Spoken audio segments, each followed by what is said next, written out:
Hello and welcome to the Everyday Amazing podcast. I'm your host, Simon Platt, and today I'm delighted to be joined by Nathan Rutherford. Professionally, Nathan is a resource advisor at DHL Supply Chain and facilitator of numerous courses. Away from the workplace, Nathan is a performer, a core member of the Pride Alliance, and a regular volunteer at various events, including Parkrun, where Nathan recently volunteered for the 100th time. Welcome to the show, Nathan. How are you doing? Hi, Simon. I'm very well, thank you very much. And how are you doing? I'm very good. I'm very good. And the main reason, not only just talking to you, but we are 24 hours away from a bank holiday weekend. So I'm very much looking forward to that. Yeah. Absolutely. And I believe I'm very optimistic the weather's meant to be better, especially on the Saturday. So there's something to look forward to as Yeah. well. Fingers crossed. Fingers crossed. Well, I really appreciate you joining the show today. There's a whole bunch of stuff that I could talk to you about. But one thing I'm really keen to talk to you about is volunteering. And specifically, a topic I care very much about, one I'm a big sort of advocate for, which is Parkruns, of which you recently volunteered for the 100th time. And I will unpack your experiences of volunteering, what your motivations are, what your highlights are, etc. But for anybody listening that's not familiar with what Parkruns are, do you mind kind of setting us in a little bit as to what they are, when they happen, etc.? Yeah, of course, absolutely. Parkrun is a free 5K event. It's a timed event run by volunteers. It is in its 20th anniversary year. Started in Bury in London and has just expanded around the world.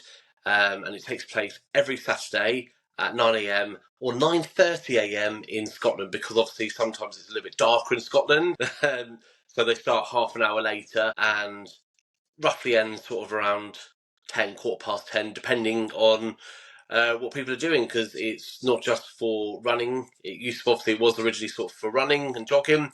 It's expanded on from that. It's now running, walking, jogging, and kind of like everything in between, really. A number of people do it. My local event, Milton Keynes, we have anywhere between 600 to 700 participants on a Saturday morning, which is fantastic, and just pounding the streets of Willen Lake, my local lake. The stipulations of Parkrun is you can't have any road crossings. So sometimes there is laps involved in other parkruns. We're very lucky in Milton Keynes that it is a one lap course. Our other one in Milton Keynes, Inford Wood, is also a one lap course, but we've also got one in a town, Newport Pagnell, just slightly out of Milton Keynes, although they like to think they're slightly out of Milton Keynes, and that is a cross country event. And again, that's kind of like an out and back sort of one as well. So you're very lucky, but obviously some of them have 2 laps, some of them have 3 laps, but the stipulation is no road crossing, so it has to be like sort of around a park area, and it has to be near a cafe as well, because obviously people enjoy a coffee afterwards. I think it's interesting you say about because I sometimes think the name Parkrun is slightly red herring because absolutely is about running. But to pick up on your point there, I think it's worth emphasizing it's not just for runners, correct? It's people of all abilities. Absolutely. So they've actually got a new volunteer position now called Park Walker, which is there to encourage people to walk and walk alongside the walkers. We get a huge number of walkers here at Milton Keynes. Previously, yes, it was for the runners, and I think that put a lot of people off, especially people, we've all got different speeds, right? And some people might be injured, so they're like, well, I'm not running as fast as I used to. I can walk a little bit as well. So it's kind of just really, so, for everyone, really. It's so inclusive and it's free. You don't pay for it, apart from parking, unfortunately, in some locations. I don't make the rules on those parks, unfortunately. But you don't pay to enter the event. It's free. And it's just wonderful. And as I said, in Milton Keynes, when it started in Milton Keynes, it was 14 years ago in Milton Keynes. I wasn't there from the very beginning. I joined a few sort of years later. They had 14 years ago. It's just grown in numbers. And yeah, honestly, just have so many different abilities: walkers, joggers, run walkers, speedy runners. Just it's for everyone really, and that's what I love about it. It's that community feel, and just being so inclusive and almost like a family, really. Especially if you've got regular volunteers, regular runners. On that Saturday morning, having that coffee straight after you've either volunteered or you've taken part in the running or walking of that 5K. And it's just really, really lovely, and then that's your Saturday morning done, sets you up for the rest of the weekend. So it's really interesting you talk about Milton Keynes, because my first ever park run, and I did my research actually before this call, my very first ever park run. And to give some context, I've spoken about this on the podcast before. I'm a keen runner. It's just, I'm not an athlete. I'm above average at best, but running is just a way of life for me. I frequently run. But my very first park run was January 2019. And it was really special to me because I did it with my daughter. So my daughter was about 18 months at the time. And picking up about your point about community, about people with all abilities. So for context, my daughter's autistic. And around about that time, I was still struggling to sort of understand what autism was. And I was trying to understand what my relationship was with her, because she sees the world very differently. And I'm a keen runner. So I took her to Parkrun. And you'll know Milton Keynes very well, of course. And I put her in a buggy. And she wasn't quite sure what was happening. She was a little bit reluctant. By the end of it, she loved it. I was looking back on some pictures I took of the day of her in a buggy, big smile on her face. She had such fun. And that then became the start of a regular thing that me and her would do. First of all, Milton Keynes, and then there was one that was introduced quite near to home for me, literally just a few minutes up the road. And I looked forward to it. I so looked forward to those Saturday mornings because it was our thing. And I'd put her in a buggy and we'd go there and she'd have a big smile. And to your point as well, what was really interesting or really enjoyable wasn't just the run, although it was always great getting those kind of, especially when you're running with a buggy, right? You get the shouts of encouragement and well done. But afterwards, like once we finished, I'd get out of the buggy and we would just play and people would come talk to her and stuff. So I think that sense of community is what makes, in my opinion, Parkrun really special. I would say so, absolutely. And I think that's really, really lovely personal story as well. And obviously that's memories for you and your daughter as well, having those smiley moments. And I think it is, honestly, it is just so special. I remember my first park run, believe it or not. I've joined the local running club, or one of the local running clubs in Milton Keynes, which was Redway Runners. And again, that's got a story in itself. That's got 2,500 from when it first started, and every sort of like 3 times a year they do what they call a graduation. So it's like a couch to 5K kind of program, but we've adapted it into like a Redway Runners kind of style. And it's like a 10-week program. So you go from 1 minute walk, 1 minute jog to doing the 5K, and you get a buddy. So someone who's been with the club a little while, they'll run with you. And I was really, really pleased. I'd obviously missed a couple of sessions because I had other things on. So I was like, am I going to be able to do it? Am I not? And I did. And I did it in 34 minutes, which I was really, really pleased with. It was my first one. And I got round, and it was such a buzz. Everyone's cheering you on because you got your name on you as well. And it's just that big, big sort of encouragement. And that was 9 years ago when I did my first park run. The course was slightly different at Milton Keynes then, because it has changed a few times. We have to go by what the Parks Trust do, or changes to what Will and Lake does. But it's still, it's still 5K, whatever way you go round. But yeah, it's just, I think we had about 60 people graduating that day. So, and then obviously 60 buddies. So it's really, really lovely. And I think whenever it's a graduation day with Redway Runners, it's always a big buzz, a real, real big buzz. Like people either coming back from injury who haven't run for a few years, or people who've never run before. And, you just see that, sheer like joy on their face after getting around on their 5K. And I experienced that myself, obviously, 9 years ago. Brilliant. And like you mentioned, or you alluded to at the start about where Parkrun started. So again, I did a little bit of research, and like you said, I think it started in 2004. And at the time, there were 13 runners and 5 volunteers. And you fast forward today, and in the UK alone, there are, where are we? 795 events in the UK every single Saturday. And I think that's incredible. And the number varies, but to make that possible, well, the only reason that is possible is volunteers, correct? So Parkrun only happens because it's entirely volunteer based. We're talking thousands, if not tens of thousands of volunteers that give up their time every Saturday morning at 9 or 9:30 to make this possible. So what was your motivation? Having done 100, what was your motivation to volunteer in the first place? I just think it's really something about giving back. Like when I first started doing it, it doesn't just happen. You don't just click your fingers and the event's set up. It was about giving back to that community and giving back to Parkrun, and giving up my run so someone else could have their run on a Saturday morning or walk, and then from there it's just expanded. And then I got asked a couple of times by the core team. So the core team is kind of people who are run directors who take it in turns to be the run director. I will explain what that is in just a second. And they kept saying, "Oh, do you want to be run director? Do you want to run an event? Do you want to run an event?" I was like, quite enjoy marshalling, clapping, cheering people on, maybe barcode scanning. But then after a couple of years, I got hoodwinked into being a run director, and I had a mentor who was a member of the core team, and I shadowed what they were doing. So what the run director does is runs the whole event on that Saturday morning. So they're the ones that have to make sure that all the emails have been sent. We've got all the volunteers that we need or require. Make sure that the event's set up, make sure that we've got all the equipment, make sure that we've got, the tokens, make sure that we've got the defib, everything's all set up, and that's you're solely in charge of that. Obviously you have, as you said, the group of volunteers. At Milton Keynes, we usually have anywhere between sort of 25 to 30 volunteers. So that's people who are marshals. Marshals are the ones that go out on the calls at different points to make sure that the runners are turning in the right direction, because we don't want them heading off into another part of the lake.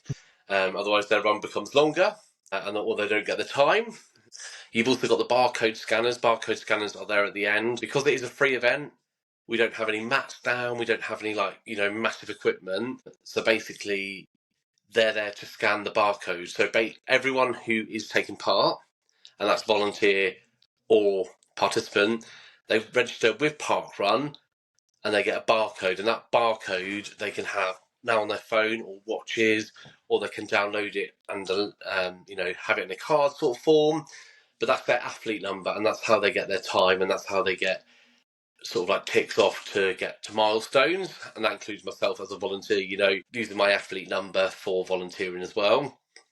But the barcode scanner scans that barcode, and we also have tokens. We have token team at the end as well. So you have a token and a barcode, and then that token gives you your time and your place of where you are on that Saturday morning. We've also got a funnel manager. A funnel manager is there to make sure that everyone's going through the line correctly. We all know what it's like if you've just got a massive run pace. If you've just run your personal best, you've just done a sprint finish, and then you get to the line and you want to have a second breather. We're like, no, you have to keep going, because we have to have everyone in order. And the funnel managers are there to make sure everyone's going through in order. We also have the number checker. The number checker works with the timekeeper and the tokens to make sure that the token that person's given matches up with what the timekeeper does. So the timekeepers at the end are the ones that start it, and then they're the ones that tick everyone in, and that's where you get your token place from and your time from, because the timekeeper's clicking you in. I would say that's probably the most stressful position in volunteering, because you're literally like that, click, click, click, click, click, click, click. So that can get really, really busy around that finish area. That's kind of like the volunteers in a nutshell. But the run director also, at the start, so you probably saw on LinkedIn when I did that speech about introducing myself and my 100th volunteering, the run director is also there to do what we call the main running brief. So they basically, or main brief now, should we say, and they're there to tell everyone about the conditions, because we have people who do go out, do a pre-event setup, say, for example, it's been raining today, there's massive amounts of puddles, might get slippy in places. If it's been particularly icy, there's ice on the thing, so careful. Might want to go on the grass on this bit because it might be, safer. So you give that briefing as well, and just to explain that you've also got defibrillator as well, in case anything happens. Very, very rarely does it happen, but it has happened. And you've had to use the defibrillator, that's why we've got it. And also just to advise people that you can have children there, but under the age of 11, they must be with a parent or guardian at all time, because that is part of the public insurance. Dogs, if dogs are allowed, because some parkruns don't allow dogs, some do, it all just depends on where they are, but they have to be on a leash at all times as well. You can't let them off the leash. So, given instructions, but I do it in song, I do it in a bit of fun way, but that's just me. I've got my own style, but other run directors do it in their own style as well. So that's kind of volunteering. And my favourite volunteering positions are marshalling and run director, because I get to speak to people and have a laugh, really. You mentioned barcodes there, and I'm asking for a friend here, Nathan. How do you feel about the perennial runners that forget their barcodes? It happens. The rules are with Parkrun that no barcode, no time. It's just unfortunate. Like, if you don't have your barcode, we can't put you in place. So I do it frequently, and I'm terrible for it. I leave the house. The amount of times I leave the house, I'm like, I forgot my barcode, and I always feel very, very guilty because there's usually like a young child at the finish line that's looking for my barcode, and I have to very sheepishly say, "I'm very sorry, I forgot it." So I get a no time, but I'm trying to get better. That's good. I am trying to get better. You can knock up some milestones. You can get to 50, 100, Yep. 250, and that's the same for volunteering as well. You get those milestones, and they're great milestones to have as well, and they show up on your profile as well on Parkrun. So you've done. I was going to say you've done 100. You've probably done a little bit more than that now, right? What, you're 101, 102? 102 now, yeah. So I just did tail walking at the weekend. Yep. So tail walking is that position where you're walking right at the back. So it's kind of like a bit of a double whammy, because you also get time, but you also get a volunteer credit as well. Because it's kind of like a walking marshal in a way. Like, Yeah. behind Yeah. that, I say last person, the last people are the tail walker. No one's really last, but behind the person who is just in front of the tail walker.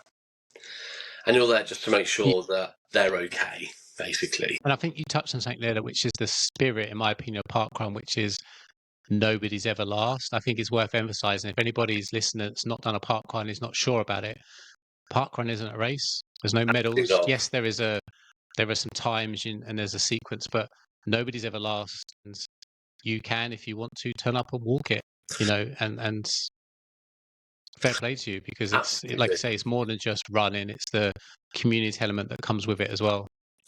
Well, we've got a guy who's nearly 90, and he walks it. He's very much almost quite near the tail walkers, or certainly not too far away from them, but he never ever gives up. And he's always, sometimes he speeds up towards the end, and I'm like, oh, I've actually got a bit of bass in now. But that is the spirit of it. It's about, that community. And as you touched upon, it's not called Park Race, it's called Park Run. Yeah. And okay, there is that run element in there, but it's that community. That's the spirit that's there, really. It's the community spirit. And people are there for different things, absolutely. Some people are there for times. Chasing PBs is something for everyone, but that's for them. And I think it's a very personal journey. Like, as people go, oh, but they're fast for me. It's not about someone being fast or slow or whatever. The only person you're in competition with, really, if you're really in competition at all, is yourself. No other person. And I think that's what really sums up Parkrun for me. And I think it's definitely that well-being element as well. I think we all need to check in on our mental health, especially, in the most recent years and times. And I think it's that Saturday morning, getting out in the fresh air, come rain, come shine, come snow, come winds, you do feel good, whether you are volunteering or whether you've run, walked in the 5K event. Generally, those endorphins, I think we all need them just for that well-being check as well. Yeah, I think that's. I didn't really think of it until you said it, but when I was talking about my daughter and those moments that we created together on Parkrun, and we did it for a good while. It's a regular staple of our weekends. And then the pandemic happened, and then suddenly things like Parkrun and mass participation events stopped. And I remember so looking forward to Parkrun returning. Like I remember those first couple of Parkruns back, and you could just see the sense of like, we're back. Absolutely. And it wasn't about running, because people could still run. It's still out running. You could still go for however far from your house, etc. But it was that community element. It was being around other people again that people have been deprived of for so long. It was so good. It was a bit weird because everyone's sort of running, but trying to keep a bit distant still. Nobody quite knew what they could or couldn't do. But I remember those first couple of Parkruns after the sort of pandemic restrictions were lifted. They were brilliant. Such a positivity around the place. Absolutely.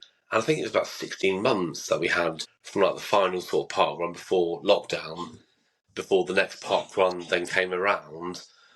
And it's like, as you said, yeah, I went out running, walking during the pandemic because you could do that, right? You know, and it wasn't that about that at all. It was definitely about bringing people together. And I think just almost kind of like cheering each other on that 5K, you know, like we are back together. Let's keep it back together. Even if we are kind of a bit like, oh, are you a bit too near me? But I think I just remember smiling from ear to ear on the first sort of part run back and the first few back. And again, I think we had about 600 or so the first one. Then it dropped down. And it's taken a good few years to really get back up to those numbers of 600-700. So you've done 102. Have you got any highlights, any sort of special fond memories of any sort of event where you volunteered at? Yeah, so it would be the first time I was run director. The reason it's a fond memory is because me and the guy I was mentoring messed up the times. We didn't charge any of the equipment at the time, and we did this really sorry face as like our Facebook thing, and we tried to make it a bit humorous. We sorted it all out, so there's a little bit of like a bit of a memory where like, oops, remember to charge the equipment. Second one was our Milton Keynes 10th birthday, so that was in 2020, early 2020 before lockdown, and we had 1,240 attend our 10th birthday, and I was the run director that day, and we had to have like a triple funnel finish because we had so many people, and the timekeepers were going down all the people to like make sure that they got their times as well, and that was just really special. 1,240 people attending. Obviously, my 100th. You know, I felt such a sense of achievement with that as well, and I worked really hard to get to that 100th. And in the words of McFly, slightly changed the words. I did make it all about me. Why not? And I think, to be fair, I've just really enjoyed volunteering. I just really love it. I love being a marshal out on the fields, and like especially there's a bit where you come downhill and people are a bit relieved because we've got something called zigzags in Milton Keynes where you have to go up like a thing like that uphill. And when you get the downhill bit, you just see the smile on people's faces. It's like, oh, yes, it's downhill. And I tend to stand there at the bottom if I'm marshalling quite often, and I just sing at people. Especially if I've had a coffee, it might get even more of a depending if the caffeine's hit or not. But I just really, really love it, and bring on the next 100. I know those zigzags very well. So I used to work near there, as you will know, and we sometimes went over there and sort of did some hill sprints on those zigzags, and they are horrible. But like you say, once you get to the top, you're on the downhill home stretch Absolutely. from there. It's that sense of Yeah. relief. You know that it's. I say I say smiling, maybe more of a grimace because you've still got to get round. But it is that sense of like relief that you've done the zigzags. But I'm glad Milton Keynes Parkrun does have them as well, though, because I think they're kind of iconic. I think if we took them out, we just wouldn't be Milton Keynes Parkrun without them. Mm. And I think it is great. You mentioned there about Marshall, you might be having a joke or singing to people, and I think I've always made a point, no matter how, because again, like parkrun is different to different people. Sometimes I'll turn up and I'll just go for a light jog. Other times I'm going there, to your point, to compete, but compete against myself. So I might be going there to really absolutely hammer it. But I always make a point of giving a shout out to the marshals, and that's one thing I love about it. You always hear the "Thank you, Marshal, thank you, Marshal, thank you, Marshal," which is a testament, I think, to spirit that usually, no matter how hard or fast people are going, they recognise that there are volunteers there that are Absolutely. making it possible. And without volunteers, it does. Let's be honest, without the volunteers, it doesn't happen. So that's pretty incredible. So well done to you for your 102 and your Thank you. next Thank you so 100. much. Thank you. One thing I was going to ask, if anybody is reluctant to take part in a park run, so not as volunteering, we'll come on to volunteer in a second, but if anybody's listening to that's like, I've heard of park runs, I'm interested in it, but I'm not sure, would you have any advice for them? I would just say, just come along and do it because you won't get judged. No one's there to judge you if you think, oh, but I'm not really a runner. I'm not really that fast. I'm not really, anything like that. Just let that go out the window because it is for everyone. It is so inclusive. It is so, for any ability, for any speed, for any person. And as I said before, run, walk, jog, mixture of both or three, whatever you want to do. It's literally what you want to do in that 5K. And honestly, you feel so good from doing it. And the tail walkers are the ones at the back because they're tail walkers. So you're not last, as we said before, you're not last at all. And generally, it is such a good atmosphere every Saturday morning. Sometimes it's a better atmosphere, like if it's an event on or there's a graduation, the atmosphere goes tenfold, but generally there's just a really nice buzz there. And most people are there either with like a group of friends, or sometimes they're on their own and they're doing their own thing, or they're, celebrating a milestone. As we've touched upon, there's 50, 100, 250, I like the big sort of milestones. There's some others as well. And you quite often see people with balloons with a group of friends, and they kind of just do like a bit of a fun sort of run or whatever run they want to do. I remember when I did my 100th running, I stopped at every marshal point and took a photo, and it was a bit of a laugh and it was a bit of fun. And generally, just even if you just want to walk it and just walk at your own pace, just do that, because you'll have so much support. The marshals are out there, they'll give you a round of applause, show you where to go, and it's just a really nice atmosphere. So I would just say give it a go. And if you've done it and you think actually it's not for me, then fair play, but I just say give it a go. Sound advice. That's really sound advice. And if anybody's listening that maybe wants to become a volunteer, how could they get involved in volunteering at Parkrun? Well, we're always looking for volunteers. So wink, wink. As long as you've signed up and you've got your athlete number as well, there is a mail that you would need to join. So Milton Keynes have their local Milton Keynes one, and it gives you, updates from when we're requiring volunteers. And if you think, actually, I enjoy marshalling, that sounds great, come along and marshal and get into like a point. If you think, actually, that barcode scanning doesn't sound too bad, scanning someone's athlete number and barcode, we're always looking for those ones as well. Give that a go. And another thing about volunteers is, certainly in Milton Keynes, we have a lot of Duke of Edinburgh as well. So we have people who are doing their bronze, gold and silver, like 16, 17-year-olds, and they're there regularly as well, which is really, really great. So yeah, we're always looking for volunteers. Really want to get involved. If you want to find out more about volunteering, if you go to parkrun.org as well, that also gives you a bit of a lowdown on the events, but also what the volunteer positions are available and what we do. Brilliant, good stuff. And you know what I'm going to do? So every time I record one of these podcasts, I try to take something away and I try to do something differently, because this is a learning experience for me. And I feel terribly guilty for saying this out loud, but I've never volunteered. So I reckon I've probably done, and bear in mind, I forget my barcode a lot of the time, so I don't quite keep track. I reckon I've probably done, I'd say somewhere in the 60 to 70 park runs, but I've not yet volunteered. So I'm going to volunteer. It's been on my to-do list forever, but I'm going to volunteer because I just feel like I need to give something back. So if yeah, I'm going to take your advice and volunteer. Amazing. That's really good. And you honestly, it's nice to give back as well. So even if you're only able to volunteer once a year, that's once a year volunteering, right? And it makes such a difference. It's been great having you on, Nathan. It would be remiss of me, though, before we go. So anybody that knows you on LinkedIn will know that you are well known for your what I called Nathan's Feel Good Fridays. That's absolutely, yes.